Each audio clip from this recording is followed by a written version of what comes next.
வணக்கம் மக்களே, நான் உங்கள் ஃபின்டெக் வாத்தியார். இன்னைக்கு நம்ம ஃப்ரெண்டுக்கு நடந்த ஒரு விஷயத்தை பற்றி தான் பேச போகிறோம். அது என்னென்னா, பர்சனல் லோன் க்ளோஸ் பண்ணும்போது அவர் மிஸ் பண்ண சில பாயிண்ட்ஸ், அது அவருக்கு எப்படி ப்ராப்ளம் ஆச்சு. இது அவரோட பெர்மிஷனோட தான் நான் ஷேர் பண்ணுறேன். இது ஒரு எஜுகேஷனல் கண்டென்ட்டுங்கிறதுனால நிறைய பேருக்கு யூஸ்ஃபுல்லாகவும் ஐ ஓப்பனிங்காகவும் இருக்கும். தயவு செஞ்சு ஃபுல்லாக பாருங்கள். நம்ம ஃப்ரெண்டு பர்சனல் லோனை க்ளோஸ் பண்ணிவிட்டு டென்ஷன் இல்லாமல் ஹாப்பியாக இருந்தார். கொஞ்சம் நாள் கழித்து அவர் மறுபடியும் தன்னோட தேவைக்காக பேங்க் அப்ரோச் பண்ணி லோன் அப்ளை பண்ணும்போது தான் அவருக்கு ஒரு ஷாக். உங்கள் லோன் இன்னும் ஆக்டிவாக இருக்குது அப்படின்னு ஒரு ரெஸ்பான்ஸ் வந்துச்சு. ரீசன் என்னன்னு தெரியுமா?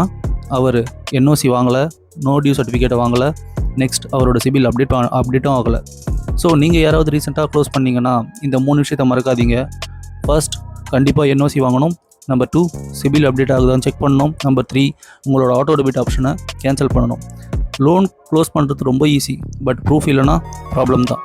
இந்த மாதிரி மிஸ்டேக்ஸ் அவாய்ட் பண்ண இந்த வீடியோவை ஷேர் பண்ணுங்கள், உங்கள் ஃப்ரெண்ட்ஸுக்கு இன்ஃபார்ம் பண்ணுங்கள். ரொம்ப முக்கியமாக சப்ஸ்கிரைப் பண்ணிக்கோங்க. நிறைய பேர் சப்ஸ்கிரைப் பண்ணாமல் தான் இந்த வீடியோ பார்க்குறீங்க. கொஞ்சம் சப்ஸ்கிரைப் பண்ணிங்கன்னா இது மாதிரியான யூஸ்ஃபுல் கண்டென்ட்ஸ் உங்களோட இன்பாக்ஸுக்கு வரும். நன்றி, மீண்டும் சந்திக்கலாம்.